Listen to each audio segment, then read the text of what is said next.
안녕하세요. 저는 얼마 전 사랑하는 사람과의 결혼식을 엎은 38살 미혼녀입니다.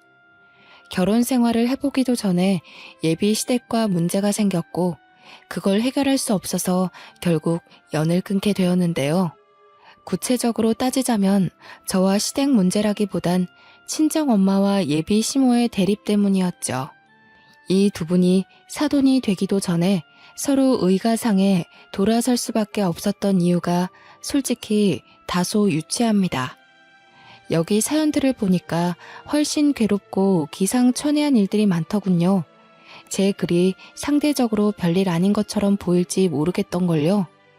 그만큼 사소한 이유로 틀어지게 되었다는 건데요. 저의 황당한 사연 한번 들어보시겠습니까? 저는 제 또래 나이의 예비신랑과 작은 기업에서 평범하게 사랑을 키웠습니다. 사내 연애였다는 거죠.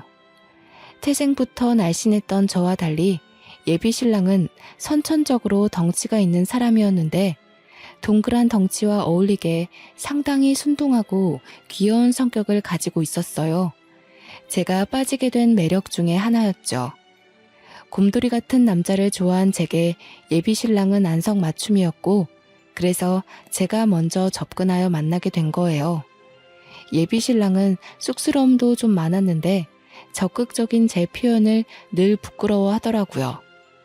만나볼수록 사람이 거짓말도 잘 못하고 진정성도 있고요. 제가 좀 더 좋아해서 쫓아다녔던 기억이 여전히 생생하네요. 그만큼 좋아했어요. 결혼을 할 정도로 끌려서 프로포즈도 제가 먼저 했거든요. 솔직히 예비신랑이 좀 소극적인 부분이 있어서 저를 부담스러워할까 싶었는데 다행히 제 프로포즈에 한 번에 응해서 안심했었죠. 우리는 상견례 날짜를 잡기 전 양가 댁에 같이 찾아가 먼저 얼굴을 비출 계획을 짰어요. 그게 예비신랑 제안이었는데요. 우리 집에 먼저 들리자는 예비신랑의 의견을 수용하여 저는 엄마와 날짜를 잡았고 우리 엄마를 만나러 가게 되었습니다. 우리 엄마는 계곡 주변에서 펜션을 운영 중인데 아빠와 일찍부터 사별하여 도시 생활을 정리하고 산 주변으로 빠져나와 살고 있던 중이었거든요. 저도 엄마가 쓸쓸할까봐 같이 살고 있어요. 직장과는 거리가 먼 편이라 교통이 좀 불편하긴 하지만 자차로 1시간 정도는 엄마를 위해서 헌신할 수 있잖아요. 지금은 펜션이 비수기라서 예비신랑과 제가 인사드리러 가기 딱 좋은 시기였죠. 오느라 고생 많았어. 여기 길이 험해서 운전하는데 많이 힘들었지? 어여 앉아. 앉을 데가 마땅치 않네. 바닥에 좀 앉아도 되겠어? 엄마는 예비신랑을 보고 첫인상부터 듬직하다며 아주 좋아해 주셨습니다. 예비신랑도 엄마한테 잘 보이려고 원래 착한 성격을 더 착한 태도로 임하며 엄마 앞에서 바짝 긴장해 있었는데요. 그 모습이 얼마나 또 귀여웠는지 모릅니다. 엄마가 준비해주는 음식으로 간단한 식사를 하는데 예비신랑은 가만히 있지를 못하고 계속 엄마를 돕더군요. 엄마가 가서 앉아 있어도 된다고 했는데도 엄마 뒤를 졸졸 따라다니면서 예쁜 짓을 알아서 잘도 했습니다. 저와 엄마가 보는 눈이 비슷했는지 엄마도 예비신랑이 귀여워 죽는 겁니다. 안절부절하는 예비신랑 모습에 엄마랑 둘이서 얼마나 배꼽 잡고 웃었는지 모릅니다. 그렇게 우리 엄마와 예비신랑과의 첫 만남은 아주 좋았습니다. 예비신랑도 엄마가 많이 웃어주니 좋은 사람 같다며 마음이 편했다고 하더군요. 예비신랑이 예비 처가댁에 보여준 예의에 보답하고 싶어서 저도 예비 시댁을 뵙기 전 엄청 마음의 준비를 하였습니다. 잘 보여야 해서 머리부터 발끝까지 단정하게 풀세팅했고요. 남편에게 미리 시부모님의 정보를 따내 예상치 못한 일이 없도록 대비하려고 노력했죠. 그렇게 시댁을 방문하는 날이 되었을 때였습니다. 그동안 단련했던 마음가짐을 한 번 더 단단히 하며 예비신랑을 따라 집 안으로 들어갔는데요. 예비시댁 식구들을 보고 좀 놀랐던 건 다름 아닌 풍채였습니다. 예비 신랑한테 시부모님이 뭘 좋아하고 싫어하는지, 어떤 며느리 타입을 선호하시는지 이런 것만 물어봤지, 예비 시부모님 외관에 관해서는 전혀 생각도 못했거든요. 아마 매일 우리 엄마와 함께 지내다 보니 시댁도 우리 엄마 정도의 체격이라고만 생각했던 것 같아요. 일반 사람들 체격이 그러하니까요. 예비 신랑이 저보다 2배 정도 넓고 큰 사람인데 예비 시부뿐만 아니라 예비 시모까지도 예비 신랑과 비스무리한 체형이더군요. 풍채 때문인지 집이 넓은데도 상대적으로 좁고 사람이 더 거대해 보이는 느낌이 있었습니다. 솔직히 속으로는 그 덩치가 주는 압박감에 크게 당황했으나 저는 최대한 티를 내지 않고 밝게 인사를 드렸어요. 그랬더니 예비 시모가 인사는 받아주지도 않고 그저 소파에 앉은 채로만 저를 위아래로 훑고 있는 거 아니겠습니까? 예비 시부가 대신 제 인사를 받아주고 앉으라고 말해줘서 저는 제대로 예비 시모의 눈길을 피할 수 있었습니다. 아가씨는 우리 아들 어디가 좋아서 결혼하려는 거예요? 혹시 우리 아들이 둔해 보여서 부려먹을 생각으로 결혼하려는 건 아니죠?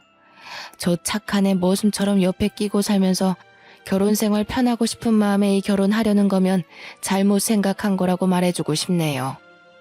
아닙니다, 어머님. 저 대우 씨랑 결혼하는 거 그런 이유 아니에요. 솔직히 제가 더 좋아해서 남편한테 매달리는 실정이에요. 오해 없으셨으면 좋겠어요. 그건 결혼해봐야 알지. 입에 발린 말을 누가 못하겠어요? 그런데 아가씨 몸집으로 우리 대우 밥이나 차려줄 수 있을지 모르겠네요. 애 낳아서 키울 체력은 되려나? 어디 건강에 하자 있는 건 아니죠? 자, 그런 건 나중에 결혼해서 상의하면 될 일이고 애들 저녁 시간 맞춰서 왔는데 밥은 먹어야지. 식사 준비 다 해놨거든. 이쪽으로 오너라. 예비 시모는 제가 그냥 마음에 안 나봅니다. 끝까지 인사도 받아주지 않고 다짜고짜 하는 첫 대화가 저런 식이라 저는 또 당황할 수밖에 없었어요. 예비 신랑한테 왜 예비 시댁 성격을 묻는 걸 깜빡했는지 모르겠네요. 옆에서 예비 시부가 예비 시모를 말렸기에 망정이지 그 뒤로도 예비 시모는 몇 번이나 저를 못마땅해 하는 말들을 툭툭 던지더라고요. 제가 한마디 하면 수십 마디의 툴툴거림이 돌아오니 마음 놓고 애교를 부릴 수도 없고 잘 보이려고 연습한 갖가지 질문들도 대거 속으로 삼켜야 했죠. 좀 많이 가시방석이더군요. 그런데 웬만하면 제가 마음에 안 들어도 그걸 이렇게까지 티내야 하는 걸까요? 시댁 인사는 처음이라 잘 모르는데 다른 집도 인사 가면 시댁에서 이 정도로 솔직하게 티를 내는지가 궁금하더라고요. 보통은 그 상대가 자리를 비우거나 없으면 뒷담을 하지 않나 싶었어요. 어쨌든 그날의 식사 자리가 아주 힘들었다는 겁니다. 한 3시간 정도 있었던 것 같은데 기가 너무 빨린 채 집을 나왔어요. 그래도 다행인 건 예비 시모의 눈초리에도 제가 정말 많이 애써서 일부러 더 밝고 에너지 있게 그리고 예의 차려서 한결같이 행동했거든요. 그랬더니 예비 시모의 경계가 조금 풀린 게 느껴지더군요. 집을 나서기 전에 작별 인사를 하는데 예비 시모가 운전 조심하라고 인사를 해주길래 그제야 저는 긴장했던 마음이 씻은 듯 내려갔습니다.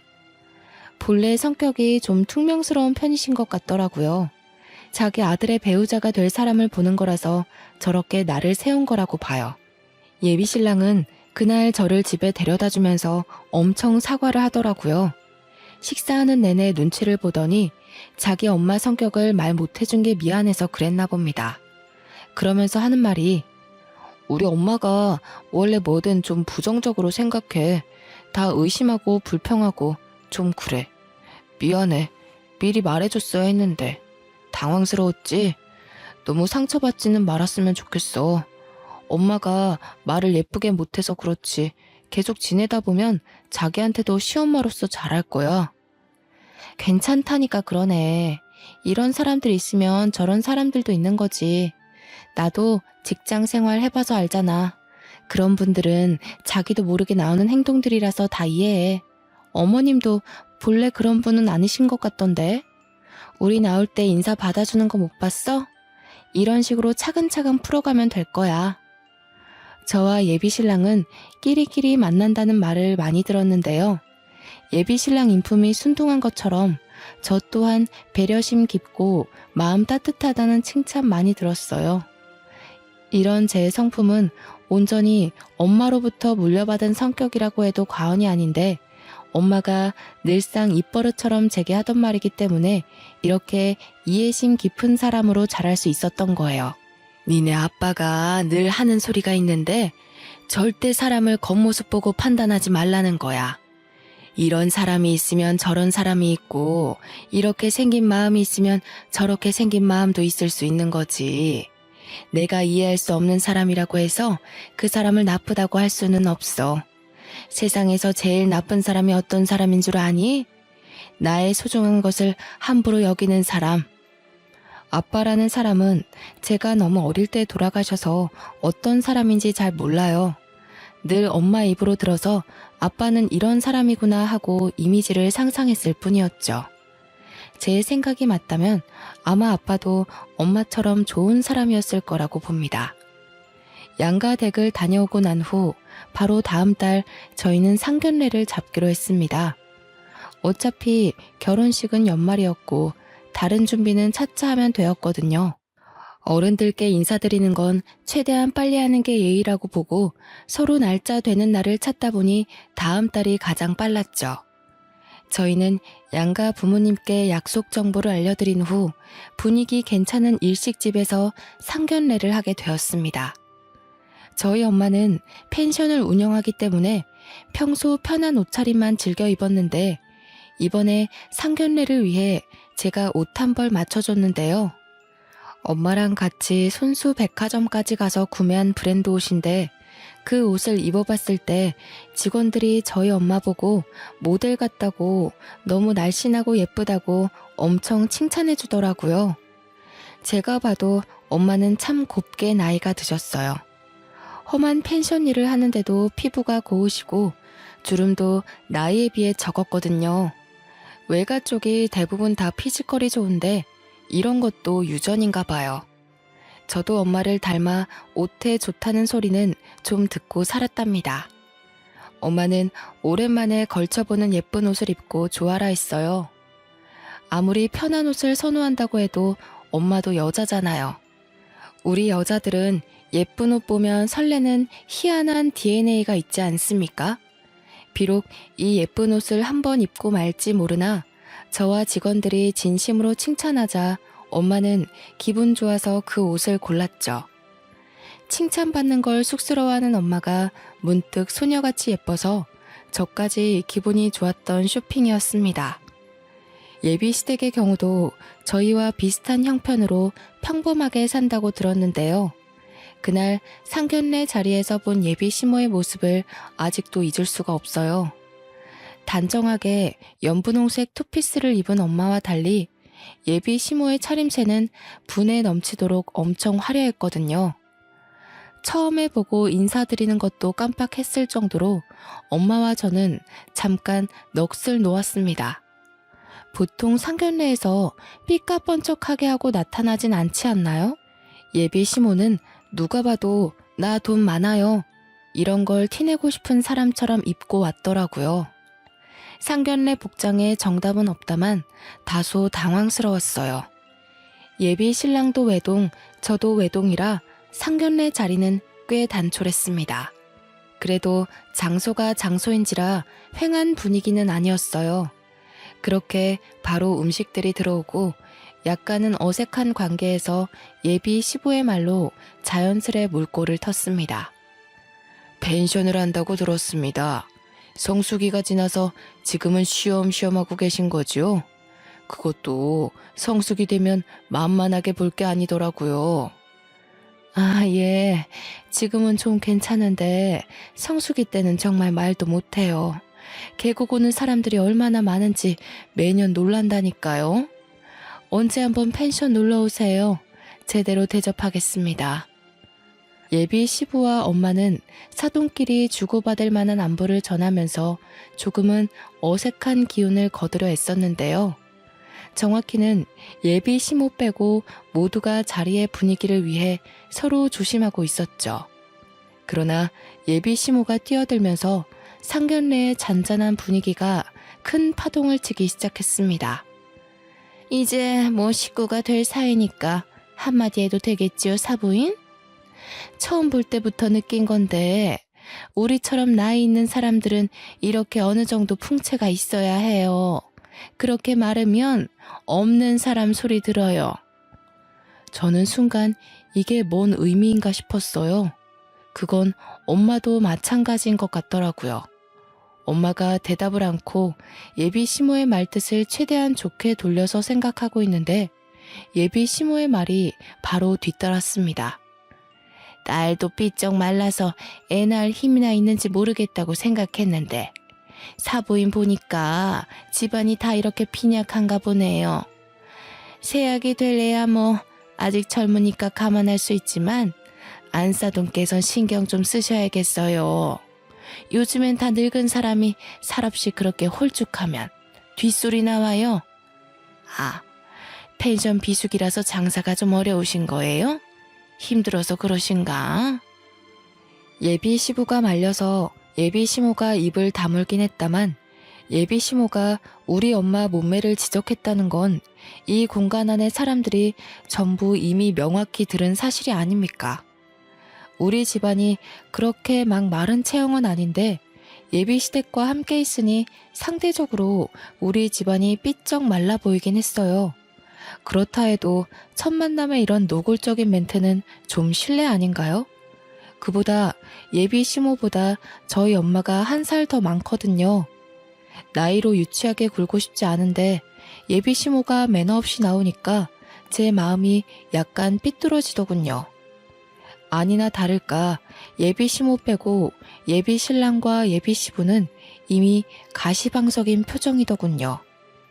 제가 예비 시모 성격을 이미 알기도 했고 예비 신랑한테 들은 게 있으니 이해하고 넘기긴 했는데요. 그래도 우리 엄마를 향한 지적이다 보니까 마음이 계속 불편하더라고요. 저는 아빠 없이 엄마랑만 단둘이 이 나이까지 살았어요. 제게 엄마는 소중한 순위를 매길 수 없을 만큼 제게 전부인 사람이라고요. 또 엄마가 그랬잖아요. 가장 나쁜 사람은 나의 소중한 것을 함부로 대하는 사람이라고. 그 당시 그런 말이 왜 떠올랐는지 모르겠다만 제 기준 나쁜 사람이 예비 시모인 것만 같은 마음이 들었어요. 그래도 참았습니다. 일단은 엄마가 참고 있기도 했고 이 상황을 불편해하는 예비 시부와 예비 신랑의 입장을 생각해서였죠. 제가 좀 말랐죠? 선천적으로 살이 안 찌는 타입이라서요. 그래도 옷 살 때 직원들이 모델 같다고 칭찬을 해주던걸요. 그런 거 보면 이만해도 다 살아갈 만한 것 같아요. 어머나, 그걸 믿으세요, 사부인? 아이고, 순수하기도 하셔라. 그런 건 다 옷 팔기 위한 상술이죠. 자기네들 매출 올려야 되는데 사부인 보고 어머님 같은 분들은 삐쩍 꼴아서 옷태가 안 나요. 라고 어떻게 말하겠어요? 전혀 웃기지도 않은데 예비 시모가 혼자서만 홍홍거리며 웃는 겁니다. 이 무슨 무례한 짓인지 너무 어처구니가 없더군요. 지나가는 똥개도 예비 시모가 저희 엄마한테 신뢰를 범하고 있는 걸 알 정도로 심하다고 봤어요. 나 행복하게 결혼하는 걸 보여주려고 만든 상견례 자리인데 괜히 저희 엄마만 기분 상하게 한 것 같아 엄마에게 너무 미안하더군요. 차라리 그 자리에서 참지 말고 예비 시모한테 한마디 해줄 걸 그랬어요. 지나고 나니 그 자리를 그냥 넘긴 것이 후회가 됐습니다. 상견례가 끝나고 저와 예비 신랑은 엄마한테 사과를 했어요. 엄마는 좀 불쾌한 것 같았지만 말로는 괜찮다며 먼 거리의 본가를 혼자 돌아가셨죠. 그 후 솔직히 예비 신랑과 조금 다퉜습니다. 다퉜다기보단 제가 일방적으로 신경질을 낸 거네요. 예비 신랑은 자기 엄마 잘못을 알고 있어서 그런지 한마디도 못하고 중간중간 미안하다고만 했고요. 그러고 나서도 예비 시모한테서 근근한 시비가 있었지만 저와 예비 신랑의 결혼 준비는 무탈하게 계속 진행되었습니다. 예비 시모가 벌써부터 불편했으나 아직은 예비 신랑을 많이 사랑했기 때문이었죠. 웬만해선 예비 시모와 엄마를 마주치게 안 하고 싶었는데 결혼식에 입을 양가 부모님 옷을 선물로 드리려다 보니 어쩔 수 없이 또 한 번 만남을 가지게 되었는데요. 저는 이런 날을 만든 걸 지금도 뼈저리게 후회하고 있어요. 이날만 아니었다면 저희 엄마가 변을 당하는 일은 없었을 텐데 말입니다. 엄마는 이번에 롱치마와 가디건의 일상복을 입고서 서울로 왔고 예비 시모는 또 졸부처럼 한껏 치장하고 왔더라고요. 첫 만남으로 집에 인사 갔을 때만 해도 저희 엄마와 비슷한 류의 옷을 입고 있어서 몰랐는데 예비 시모는 밖에 나올 때마다 일어나 봅니다. 그게 또 낙인가 보다 하고 넘기려고 했는데 아니나 다를까 예비 시모가 또 참지 못하고 저희 엄마를 보고 입을 놀리는 겁니다. 각자 엄마 옆에서 나란히 걷고 있던 우리도 당연히 들을 수밖에 없었는데요. 어머, 사부인, 옷이 그게 뭐예요?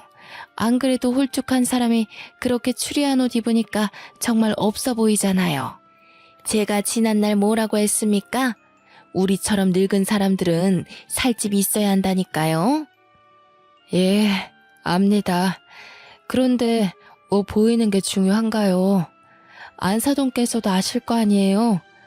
우리 정도 되면 젊은 애들이랑은 달라서 혈액순환이 크게 중요하잖아요. 몸이 갑갑하면 좀 불편해서 저는 이런 편한 옷이 좋네요.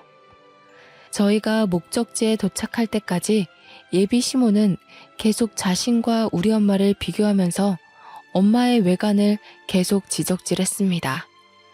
그걸 듣고만 있는데 한 번씩 화가 나더라고요.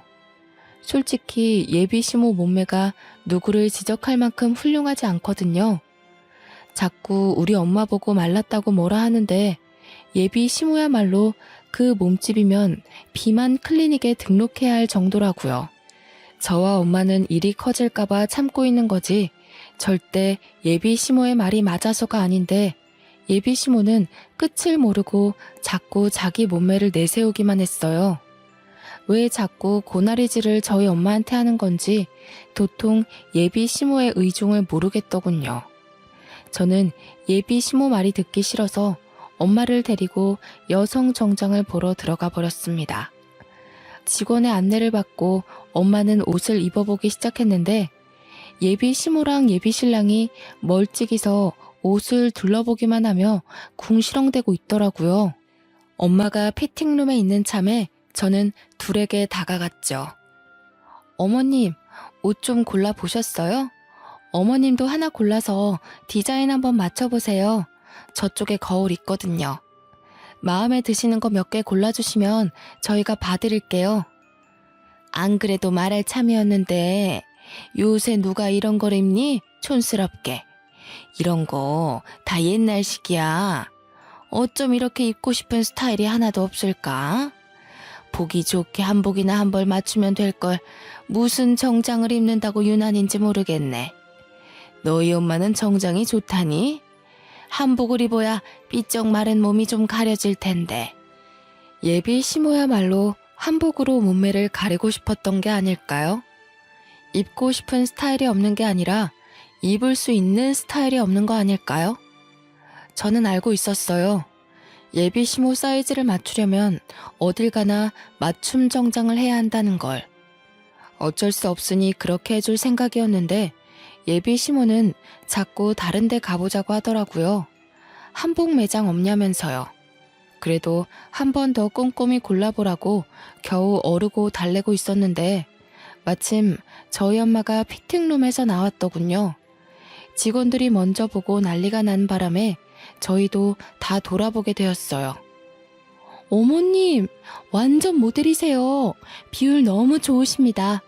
어머님 나이에 이런 세련된 감각 소화하기 쉽지 않은데 어쩜 이렇게 오태가 좋으세요? 정장 계통에서 딱 원하는 비율이세요. 멀리 있는데도 저희 엄마를 향한 이런저런 칭찬이 자자하더군요. 저도 어디 가서 옷에 좋다고 칭찬은 들어봤는데 저런 식으로 직원들이 한꺼번에 모여 칭찬을 하는 경우는 처음 봤습니다. 저도 당황스러웠는데 같이 있던 예비 시모는 오죽했을까요? 뭐 당황스럽기만 했던 건 아닌 것 같더군요. 여기 직원들도 보는 눈이 영 저렴하네. 모델은 무슨 딱 봐도 상술이구만. 네 엄마 아직 멀었다 얘. 내가 그렇게 조언을 해주면 뭐하니? 저런 가벼운 상술에 또 좋다고 넘어가고 있는데. 그만 다른 데 가보자 아들. 그런데 예비 신랑도 하얀 정장 입고 있는 우리 엄마 보면서 깜짝 놀라느라 자기 엄마의 말을 못 들었던 겁니다. 저는 예비 신랑의 이런 솔직하고 순수한 면이 좋았거든요. 이런 성격이 가족이라고 예외는 아닌가 봅니다. 어머님 진짜 아름다우시다. 자기가 어머님 닮아서 날씬하고 예쁘구나. 나 저렇게 고운 분 처음 봤어. 옷이 날개라더니 어머님 같은 분이 걸치니까 완전 소녀 같네. 예비 신랑의 순수한 표현이 너무 진심으로 와닿아서 저는 웃음이 터져버렸습니다. 그런데 예비 시모는 아들마저 저희 엄마를 칭찬하니 더 화가 났는지 다짜고짜 그 큰 덩치로 옷 사이를 헤집고서 저희 엄마한테 가더라고요. 느닷없이 주위의 직원들을 밀어내더니 언성을 높였습니다. 사부인, 나니까 솔직하게 말해주는 건데 정말 빈티나 보이니까 빨리 벗어요. 이렇게 나갔다간 누가 흉 볼까봐 겁나네. 내가 옷 파는 사람들 믿지 말라고 했죠? 얼른 나와요. 한복 보러 가게. 네? 다들 예쁘다고 하는데 왜 그러세요? 안사돈, 저는 이 옷이 너무 마음에 드는데요. 안사돈은 한복으로 하세요. 저는 다른 색상도 몇 개 입어보고 정장으로 할까 싶네요. 못 산다 못 살아. 제가 이런 거 다 상술이라고 했잖아요. 다 큰 어른이 그런 말도 못 거르고 어떻게 살아왔대요? 멀리서 애들이랑 지켜보는데 애들이 차마 말을 못하는 것 같길래 제가 나서서 알려주는 거라고요. 얼른 갈아입고 나와요. 이봐요 안사돈. 적당히 하세요. 차라리 질투가 나면 난다고 얘기를 해요. 안사돈께서 덩치가 크시니까 제 옆에 있을 때 상대적으로 더 거인 같아 보여서 이러시는 거 아닙니까? 저도 사람 볼 줄 아는데요. 부러워도 부럽다고 말 못하는 사람들이 딱 이럽디다. 다 늙은 사람이 유치하게 아직도 이런 걸로 시기를 해요? 뭐라고요? 거인? 무슨 그런 막말을 하시는 거예요? 빈약해서 병자 같은 게 뭐 예쁘다고 제가 부러워하겠어요. 착각도 유분수지. 내 어이가 없어서 정말. 아무리 그래도 우리 이제 2번밖에 안 본 사이인데 무례가 심하네요 사부인. 제가 하고 싶은 소리네요. 서로 조심해야 할 사이에 왜 이렇게 선없이 구세요? 왜요? 안사돈은 어디 가서 오태 난다는 소리 못 들어봤는데 이런 거 처음 봐서 신기해요? 제발 저까지 유치해지게 만들지 마세요. 어머 본색 드러내는 것 좀 봐. 살집 없어서 쭈글쭈글해질 사람 신기하고 말고 할 게 뭐 있다고. 그리고 제가 언제 선없이 굴었나요? 사부인이 선이 없는 거겠죠. 말이 아다르고 어다르다고 저는 조언을 한 거고 사부인은 저를 모욕한 거지요. 알았어요 알았어. 확실히 덩치 때문에 목청도 크네.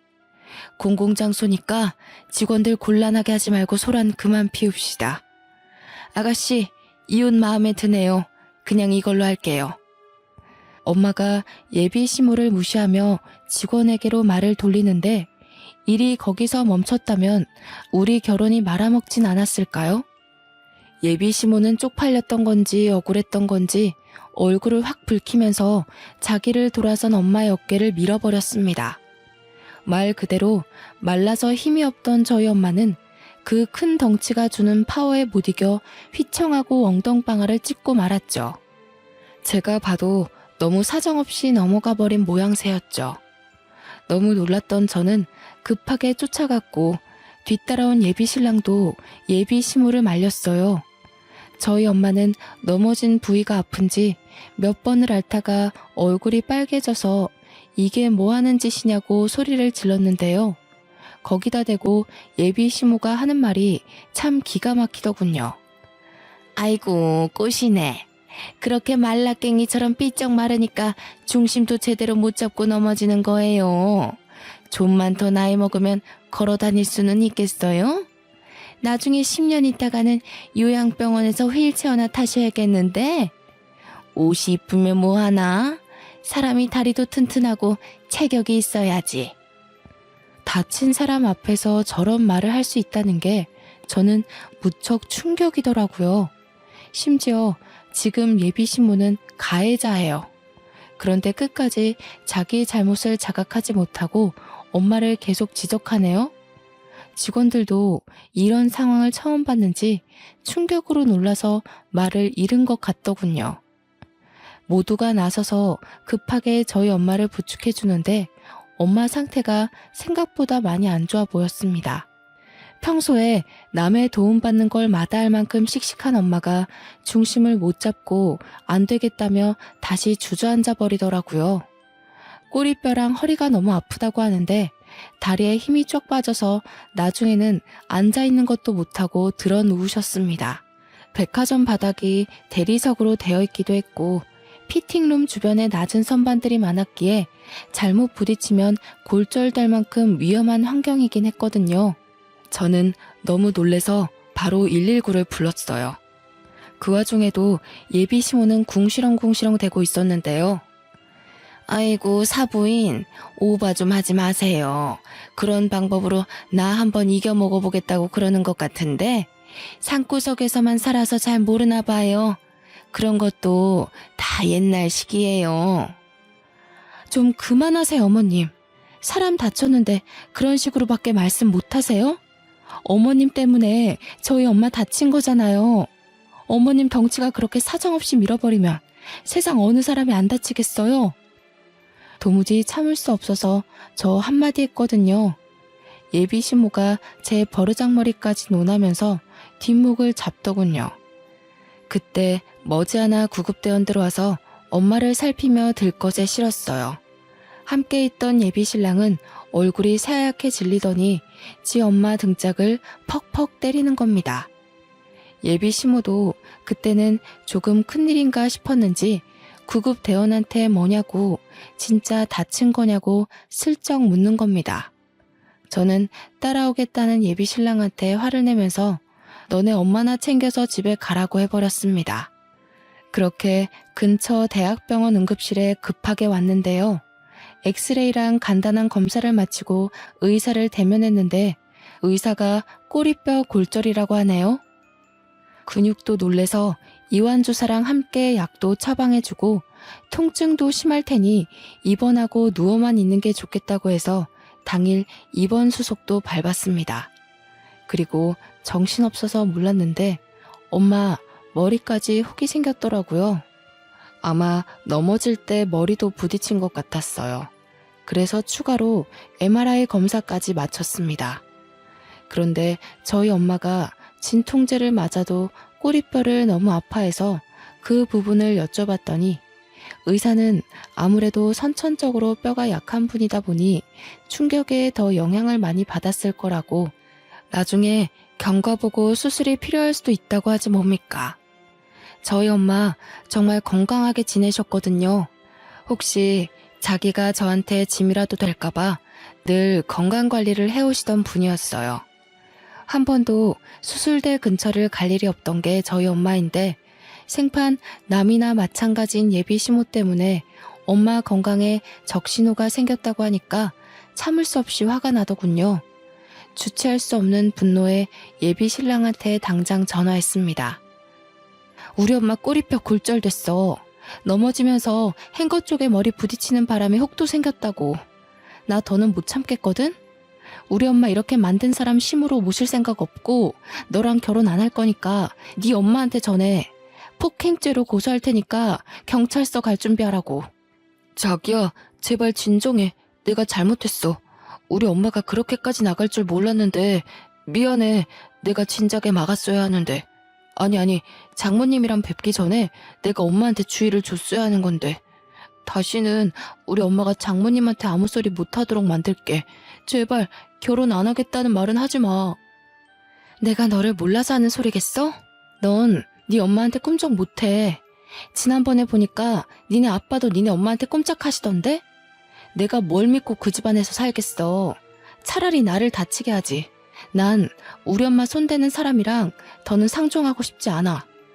자기 엄마가 그렇게 행동하는 사람인 줄 알면 아들인 자기가 맞거나 남편인 예비 시부가 진작에 바로 잡아놨어야 하는 거 아닌가요?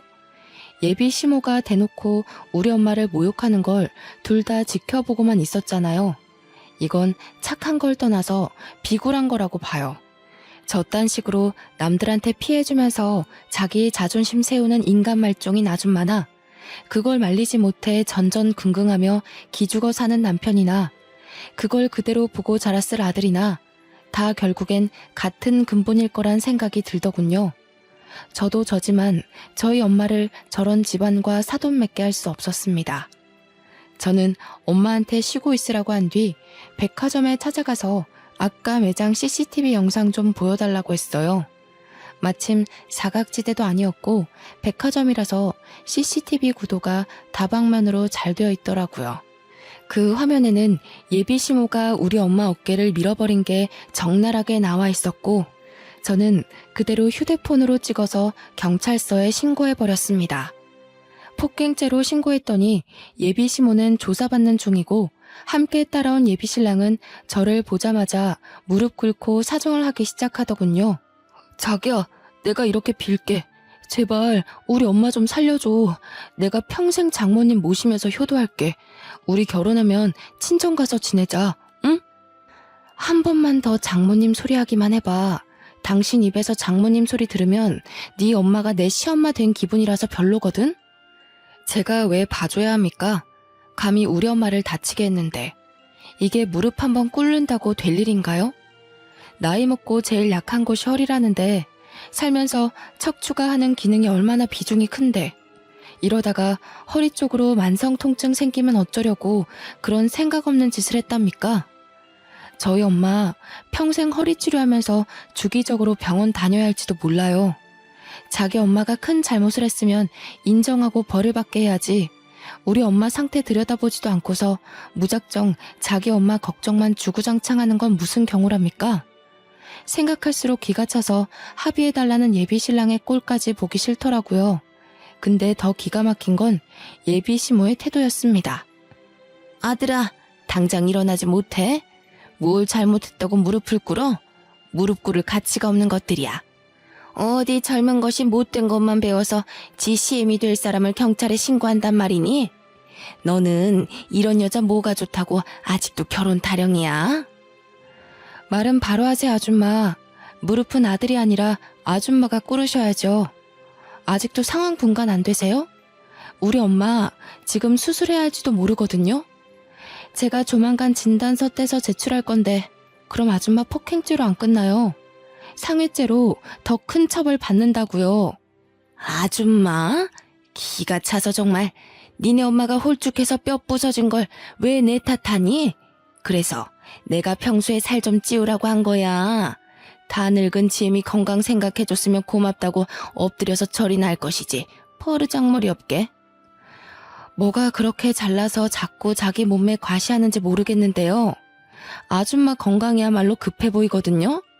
아들한테 어디 가까운 비만 클리닉 좀 등록해달라고 하세요. 아줌마 처음 봤을 때 정말 굴러다니는 줄 알고 놀랐어요.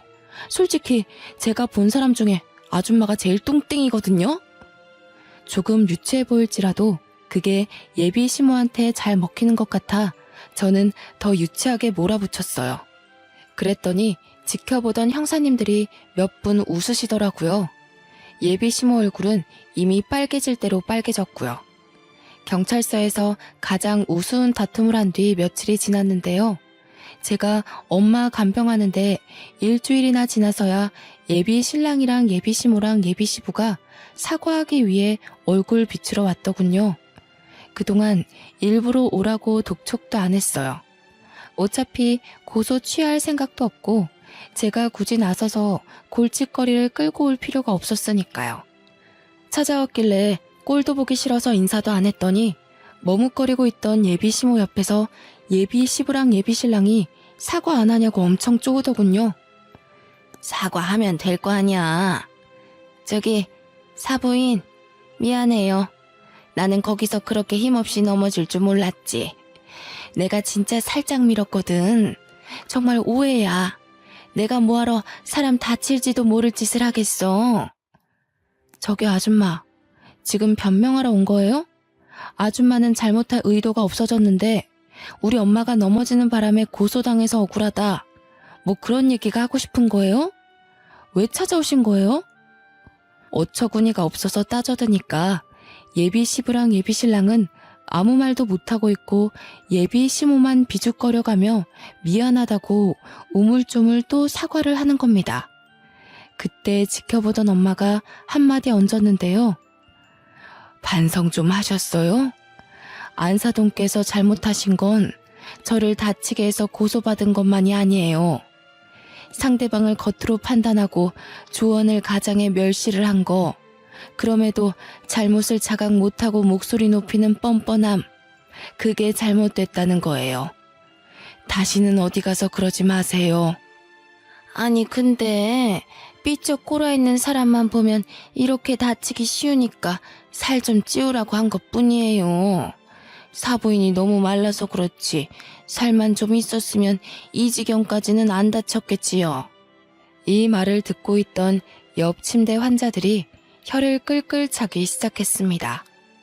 저희 엄마가 병원 입원한 지 일주일 만에 병실 환자들이랑 친해졌는데 보호자들까지 전부 저희 엄마가 왜 입원했는지 사정을 알고 있거든요. 그년 낯짝 한번 보고 싶다면서 다들 제 일처럼 성내주셨는데 이렇게 낯짝을 보게 된 거죠. 아이고 참네. 아지매요. 뭘 몰라서 그러는데 우리 나이에 아지매처럼 암소만 하면 골병 듭니다. 젊은 것들이야 젊어서 병을 이길 힘이나 있지. 우리같이 늙은 사람들이 그럴 힘이 있겠어요? 오래 살고 싶으면 관리 좀 하소. 아줌마 정도면 고도비만일 텐데 혈압 높지요? 조만간 당뇨라도 생기겠구만. 풍채 좋다는 말은 아줌마 같은 몸을 보고 하는 게 아니에요. 아줌마는 그냥 뭐 뒹글뒹글 굴러다닐 몸이네. 뚱뚱한 게 자랑은 아니지 않나요? 오히려 이쪽 분이 몸에 장근육도 있고 건강하던디.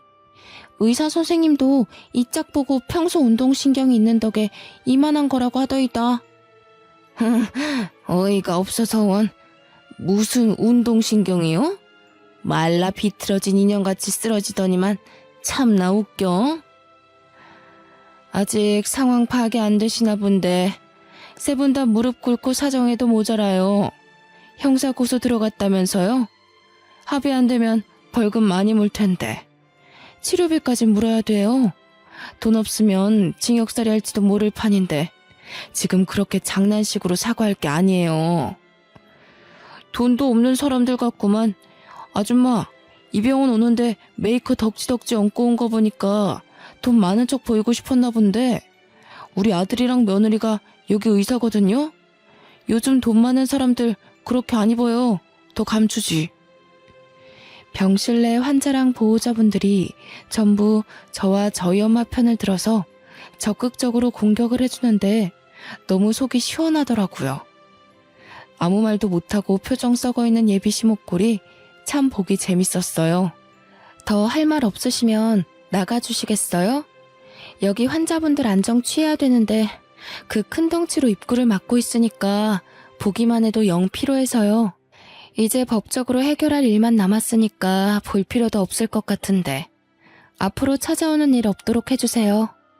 아무 말 못한 예비 시모는 자존심 무척 상해하면서 먼저 병실을 박차고 나갔습니다. 예비 시부랑 예비 신랑은 저희한테 미련이 있는 것 같았는데 저는 끝내 돌아보지 않았죠. 저런 아줌마가 제 시모가 되었을 생각만 하면 자다가도 벌떡 일어날 지경이에요. 결혼이란 거 남편 하나 보고 할 수 있다고 생각했는데 역시 결혼은 집안 문제였네요. 그 후로도 저희 엄마는 한 달 넘게 입원 중입니다.